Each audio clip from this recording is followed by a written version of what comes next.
As I've mentioned before, our church constitution requires that the elders present one candidate before this body.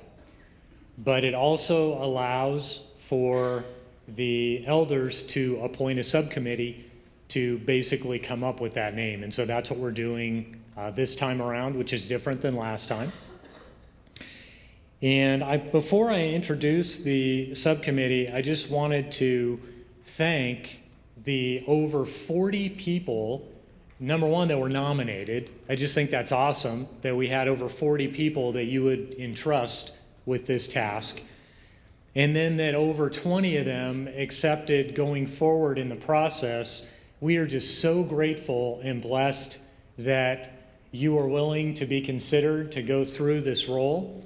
And so we just wanted to thank you for that. And it's really a witness and a testimony to our body to have that number of people to select from. But what I'd like to do now is ask the subcommittee to come forward so you can see them. We wanted to have them come forward and not just mention them by name. While they're coming up, I'll let you know that we have 3 that are unable to join us this evening. Lynn Ray Dupree is, we got boys. We got boys on one side, girls on the other. What's up with this? It's like junior high. Yeah, it seems like junior high. There we go. Daniel Pavoni is also on the committee, and he's not here. We're calling it the team, the search team, and Valerie Peaster. So those 3 individuals are not present this evening, but we wanted you to see us so that you can ask us questions during this whole process.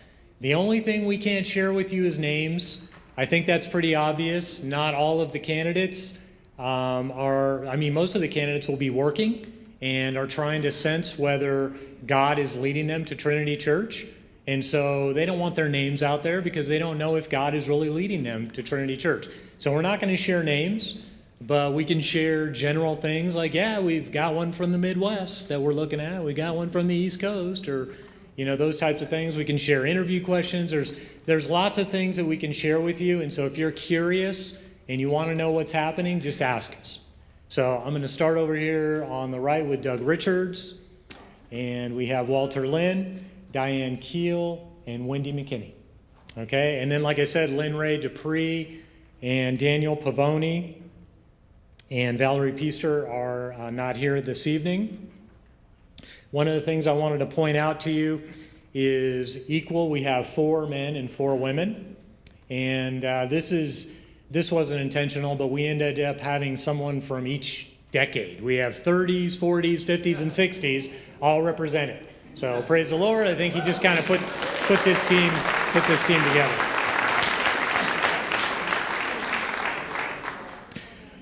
Yeah. So eventually we are going to have bios up on the Trinity website for those of you that don't know us, so you can learn a little bit more about us. But again, I would encourage you on campus just to come up and ask us questions whenever you would like to. And then we would just ask for your prayers. We would really covet your prayers. This is one of those roles where it can be very easy to try to take this burden on our own shoulders, and we know we can't do that. And so you really have to be helping us be in prayer that this is the Lord's work. We're trying to be instruments. We're humbled to be serving on this group on your behalf. And so we'd really covet your prayers to be praying for us, especially that we would not take this on our shoulders, but that we would give this to the Lord and allow him to be leading us. So I'm going to invite the team to sit down at this moment. I didn't mention Dave. I'm sorry. Dave is going to be coaching us. So he's not one of the members of the congregation that we selected, but he's going to be coaching us as well. And I'm going to be inviting Dennis Baker to come forward, who is, you got a chance to meet this morning during Sunday services, and he is our search consultant. So I'm going to give him a few minutes to share with us. Thanks, Dennis. Thank you.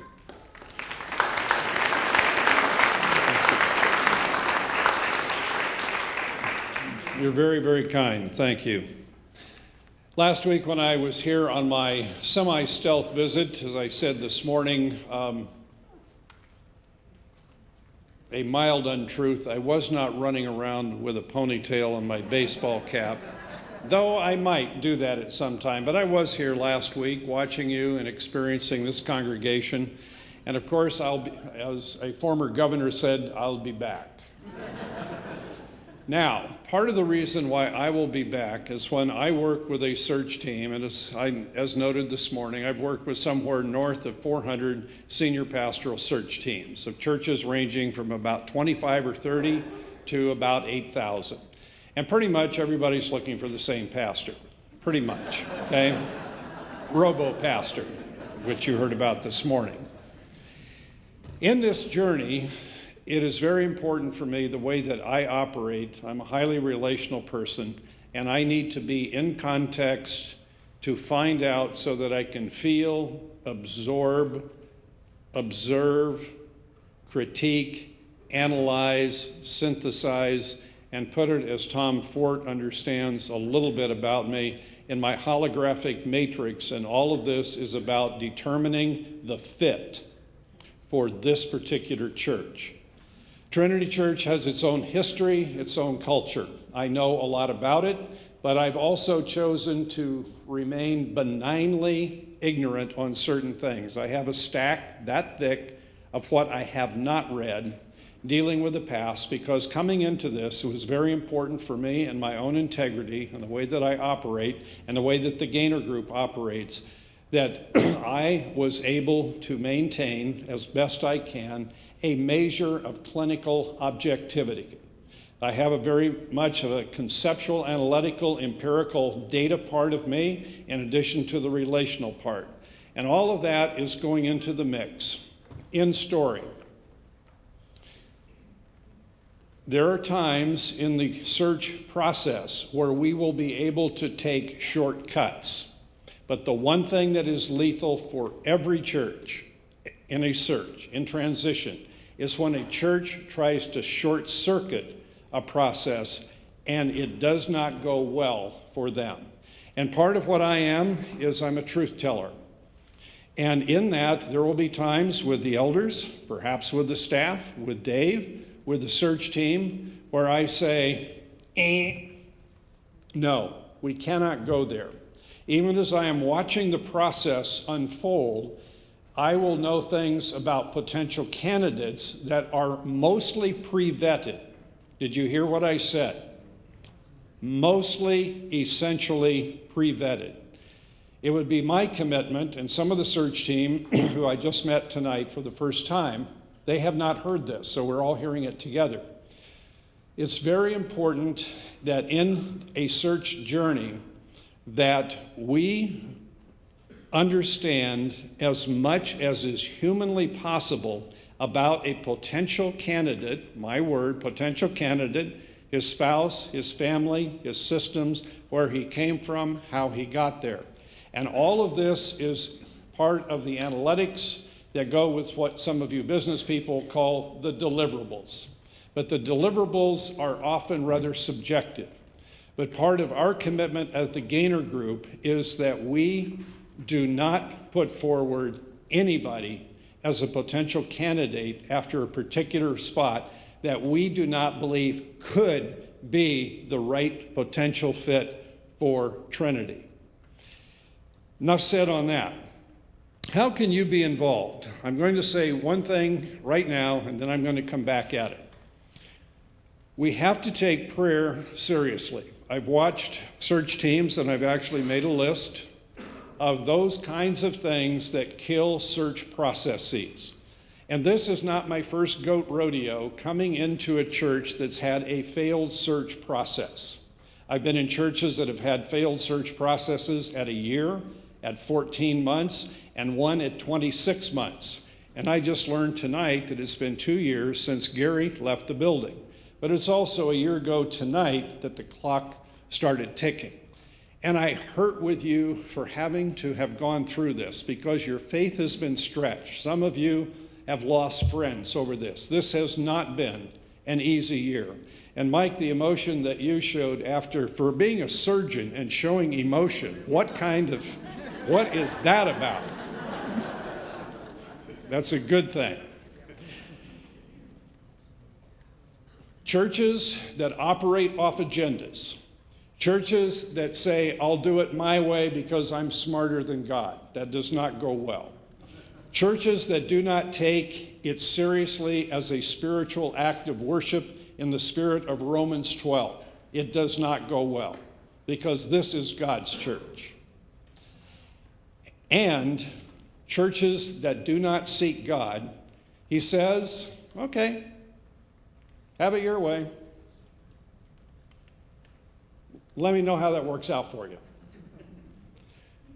Matthew chapter 9. Jesus went through all the towns and villages, teaching in their synagogues, preaching the good news of the kingdom, and healing every disease and sickness. When he saw the crowds, he had compassion on them, because they were harassed and helpless, like sheep without a shepherd.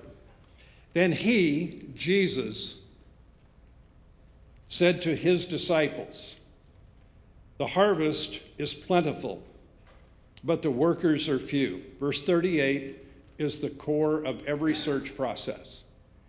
Ask the Lord of the harvest, therefore, to send his workers into the field. That's a very tepid translation. The Greek word ekbalo means to hurl with force.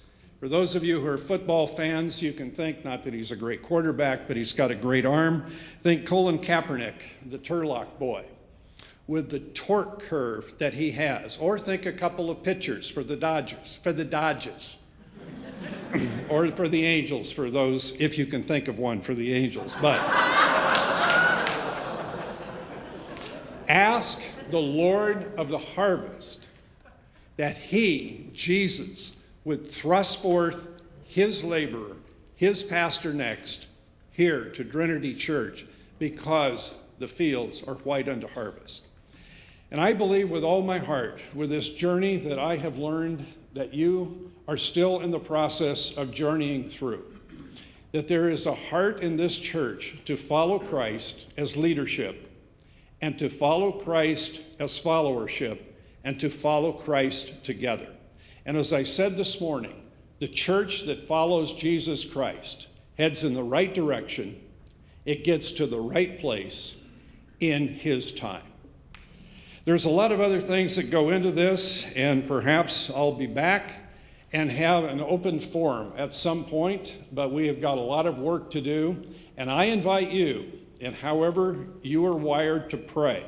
Even as your search team will be developing their own personal search teams, we will look at mobilizing perhaps a new prayer initiative here at Trinity Church to undergird this, because we will take the Lord seriously in how he goes about it. It's a privilege to walk with you, because as we follow Christ, we become like him, and that's a good thing.